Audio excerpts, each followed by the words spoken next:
우리 사도신경으로 신앙을 고백함으로써 주일 오후 예배 하나님 앞에 올려드리도록 하겠습니다. 전능하사 천지를 만드신 하나님 아버지를 내가 믿사오며 그 외아들 우리 주 예수 그리스도를 믿사오니 이는 성령으로 잉태하사 동정녀 마리아에게 나시고 본디오 빌라도에게 고난을 받으사 십자가에 못 박혀 죽으시고 장사한 지 사흘 만에 죽은 자 가운데서 다시 살아나시며 하늘에 오르사 전능하신 하나님 우편에 앉아 계시다가 저리로서 산자와 죽은 자를 심판하러 오시리라. 성령을 믿사오며 거룩한 공예와 성도가 서로 교통하는 것과 죄를 사하여 주시는 것과 몸이 다시 사는 것과 영원히 사는 것을 믿사옵나이다. 아멘. 오늘 함께 나눌 말씀은 사도행전 2장 37절에서 47절까지의 말씀입니다. 사도행전 2장 37절에서 47절까지의 말씀 함께 읽도록 하겠습니다. 그들이 이 말을 듣고 마음에 찔려 베드로와 다른 사도들에게 물어 이르되 형제들아 우리가 어찌할꼬 하거늘. 베드로가 이르되 너희가 회개하여 각각 예수 그리스도의 이름으로 세례를 받고 죄 사함을 받으라. 그리하면 성령의 선물을 받으리니 이 약속은 너희와 너희 자녀와 모든 먼 데 사람 곧 주 우리 하나님이 얼마든지 부르시는 자들에게 하신 것이라 하고 또 여러 말로 확증하며 권하여 이르되 너희가 이 패역한 세대에서 구원을 받으라 하니 그 말을 받은 사람들은 세례를 받음에 이날의 신도의 수가 3,000이나 더하더라.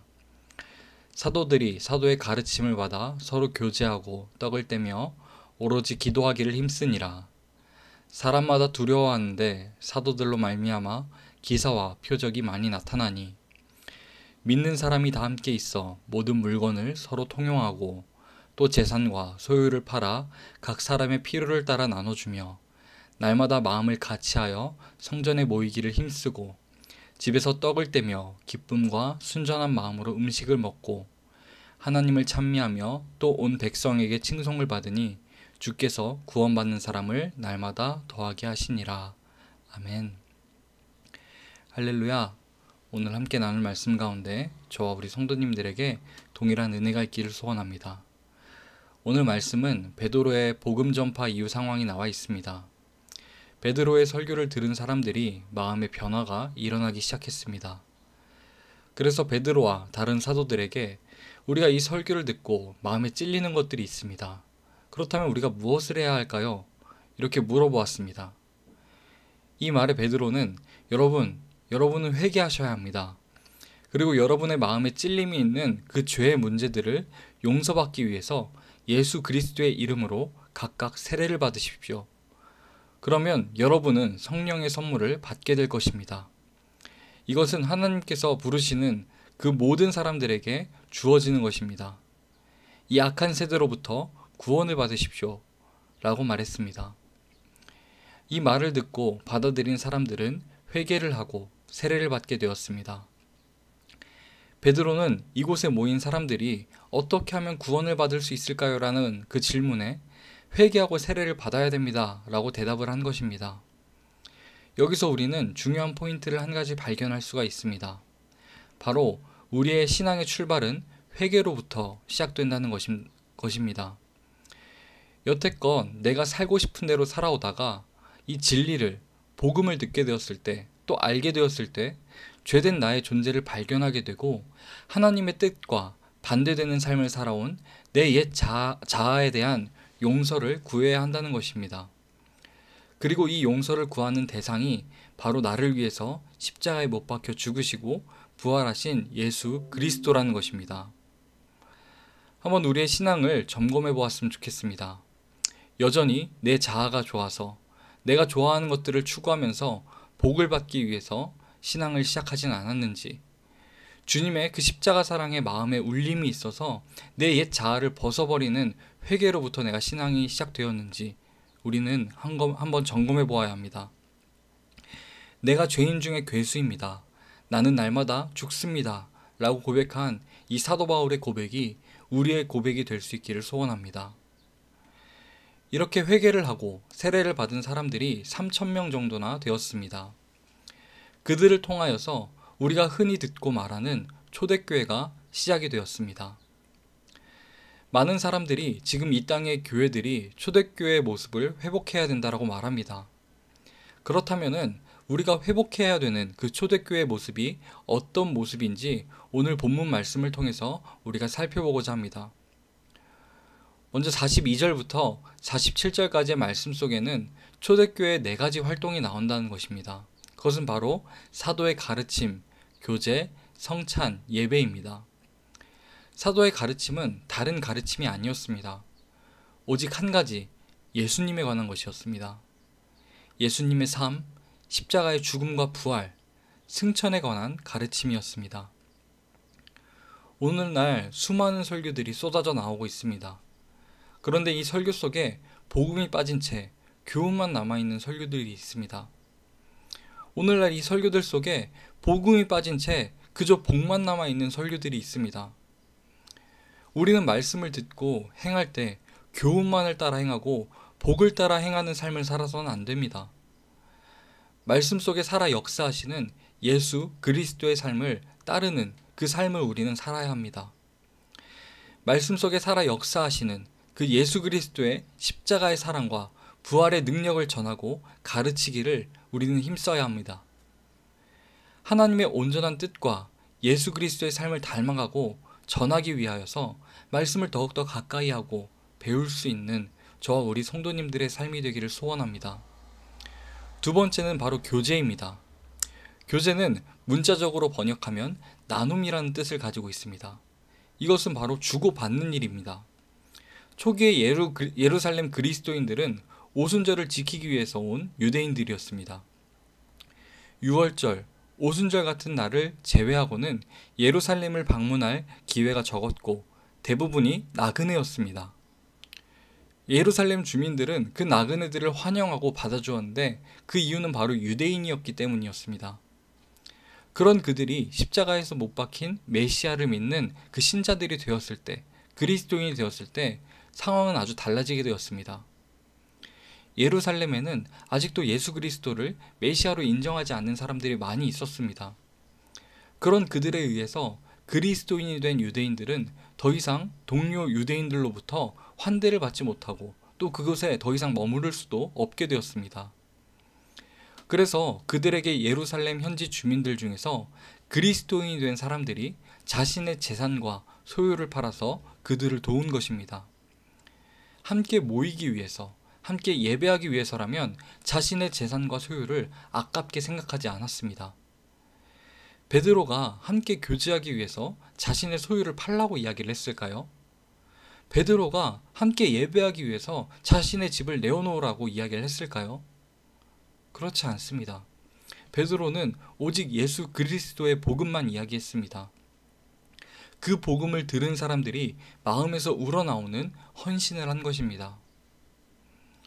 여전히 많은 교회 안에서 봉사와 헌신이 보이지 않게 강요되고 있는 것이 사실입니다. 초대교회 성도들이 오직 복음 안에서 변화되어 함께 나누었던 것처럼 먼저는 우리 교회가 복음으로 인하여서 기쁨으로 섬기고 감사함으로 나누며 은혜 안에서 헌신하는 일이 일어나고 또 우리 교회를 통하여서 다른 교회들이 우리 봉사자들을 통하여서 다른 성도들이 초대교회의 그 신앙을 회복할 수 있게 되기를 소원합니다. 세 번째는 바로 만찬입니다. 당시 유대인들에게 모든 만찬 시간은 하늘 잔치의 모형이라고 생각을 했습니다. 그래서 죄인들, 사회에서 천하다고 여겨지고 별 볼 일 없는 사람들과 함께 식사한 그 예수님께 분노를 했었습니다. 그 이유는 거룩하고 깨끗한 사람들만 참여해야 되는 그 성스러운 만찬을 더럽혔다라고 생각했기 때문입니다. 예수님은 죄인들의 친구였습니다. 예수님은 가난하고 신분이 낮은 자들의 이웃이 되어주셨습니다.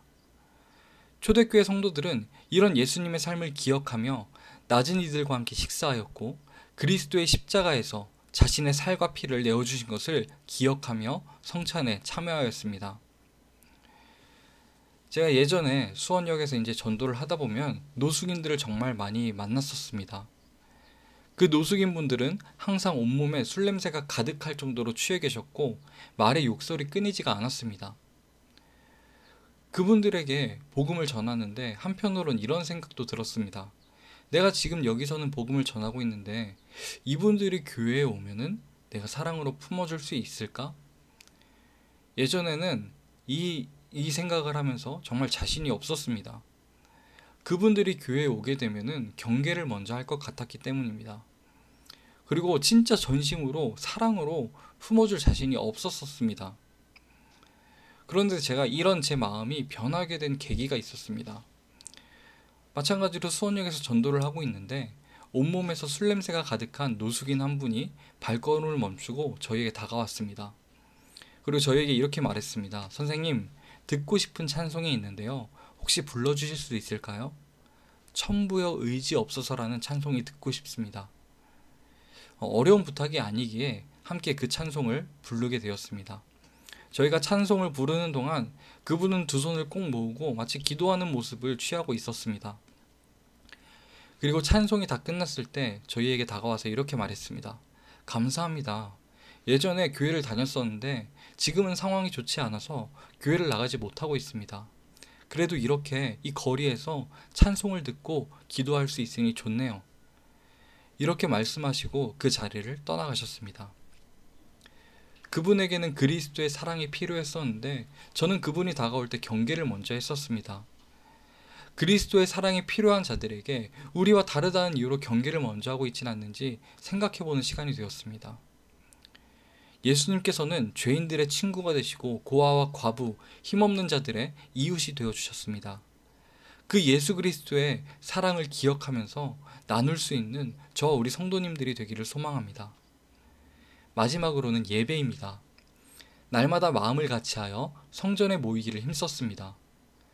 그리고 하나님을 찬미하며 또 온 백성에게 칭송을 받고 그로 인해서 구원받는 사람들이 날마다 늘어났습니다. 초기 그리스도인들은 그리스도인들이 아닌 사람들에게도 좋은 모습을 많이 보여주었습니다. 다시 말해서 그리스도인다운 태도와 행위, 그 삶을 나타냈다는 것입니다. 오늘날 안타깝게도 기독교가 욕을 참 많이 먹고 있습니다. 분명 그 안에는 우리가 받아야 될 정당한 고난도 있습니다. 하지만 그리스도인다운 모습이 나타나지 않아서 받는 고난은 우리는 그 고난에 대해서 생각해 볼 필요가 있습니다. 예수님을 믿는다면 어떻게 살아야 되는지 예수님을 믿지 않는 사람들도 알고 있고 예수님을 믿는 사람들에게 그런 기대감을 가지고 있습니다. 그래서 그 모습이 그리스도인들에게 나타나지 않을 때 그리스도인들에게 기대를 하고 있는데 그 모습이 그리스도인들에게 나타나지 않기 때문에 실망하고 등을 돌리는 것입니다. 오늘날 한국교회 안에서는 예배를 참 많이 드리고 있습니다. 새벽 예배, 수요 예배, 금요 예배, 주일 오전 예배, 오후 예배, 저녁 예배, 가정 예배, 신방 예배. 지금은 이제 코로나 바이러스로 인해서 영상 예배가 발달해서 수없이 많은 영상 예배들도 쏟아져 나오고 있습니다. 이렇게 우리는 예배의 홍수 속에서 말씀의 홍수 속에서 살아가고 있는데 지금 나의 삶의 예배는 어떤가요? 말씀을 잘 살아내고 있나요? 예수 그리스도를 닮아가기 위해서 지금 힘쓰고 계신가요? 초대교회 성도들은 함께 예배하고 말씀을 살아내기 위해서 예수 그리스도의 삶을 닮아가기 위해서 힘썼습니다. 그리고 그 삶 속에서 예수 그리스도가 나타나서 믿는 자의 수가 날마다 늘어갔다라고 성경에서는 말씀하고 있습니다. 우리에게 회복되어야 될 초대교회의 모습을 우리가 다시 한번 생각해 보았으면 좋겠습니다. 우리의 신앙의 출발점이 복음을 듣고 회개로부터 시작이 되었는지, 하나님의 말씀을 듣고 그저 은혜 받았다고 말은 하면서 그저 흘리는 것이 아니라 지금 내 삶으로 나타내고 있는지, 어려운 이웃과 낮은 이들에게 진정한 예수 그리스도의 사랑을 내어주고 있는지, 내 삶을 통하여서 다른 믿지 않는 자들에게, 믿음이 연약한 자들에게 예수 그리스도의 모습이 나타나고 있는지 우리가 이것들을 생각해 보았으면 좋겠습니다. 우리가 이것들을 생각해 보면서 더욱더 주님을 닮아가고 이 초대교회의 모습을 통해서, 초대교회 그리스도인들의 모습을 통해서 믿지 않는 자들이 믿음이 생기고 믿는 자들이 날마다 더해져 갔다는 그 말씀을 기억하면서 우리의 모습을 통해서 우리가 세상의 소금과 빛이 되어서 세상을 변화시키고 날마다 믿는 자들의 수가 늘어날 수 있는 은혜가 우리의 모습을 통해서 전해질 수 있기를, 우리의 모습을 통해서 나타낼 수 있기를, 우리가 그런 예수님을 닮아갈 수 있기를 주님의 이름으로 축복합니다. 기도하겠습니다. 사랑과 공의 하나님 감사합니다. 주님, 우리가 주님을 믿는다고 하면서 여전히 죄악된 우리의 모습을 봅니다. 주님을 사랑한다고 하면서 우리 안에 여전히 사랑이 없음을 봅니다. 주님, 우리의 이런 연약함들 용서하여 주시고 온전한 예수 그리스도의 십자가, 그 사랑을 회복시켜 주시길 간절히 원합니다. 주님의 십자가 사랑과 부활의 능력으로 우리가 하나 되어서 함께 예배하고 예수 그리스도의 삶을 살아낸 그 초대교회 성도들의 모습이 우리에게서 나타나서 또 우리를 통하여서 우리 교회가 초대교회의 신앙을 회복하게 하시고 우리를 통하여서 한국교회가 그리스도의 사랑으로 변화될 수 있게 하여 주시옵소서. 우리를 통해서 주님을 알지 못하는 자들이 주님께로 돌아올 수 있도록, 우리가 예수 그리스도의 삶을 살아낼 수 있도록 주님께서 인도하여 주시옵소서. 우리의 모든 삶을 주님께 온전히 맡겨드리며 사랑이 많으신 예수 그리스도의 이름으로 기도합니다. 아멘.